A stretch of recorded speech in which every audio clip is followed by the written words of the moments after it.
పసుపులేటి వెంకయ్య గారు 101 రూపాయి, జడ లక్ష్మి గారు 51 రూపాయి. పేరు చెప్పండి. రమ్య గారు, ఎట్ల రమ్య గారు అన్నదాన కార్యక్రమానికి అప్పలనరసాపురం వాస్తవులు 100 రూపాయలు. ముఖ్య 101 రూపాయి.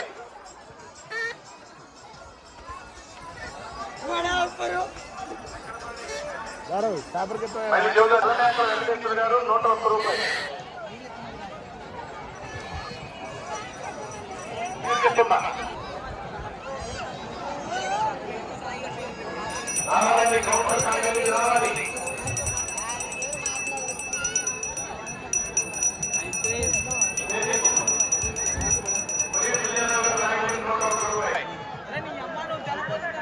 పాతకోటి నందిని గారు 51 రూపాయి. వెంకటేశ్వర గారు రావాలండి ఇక్కడికి. భట్టు వీరస్వామి గారు 101 రూపాయి.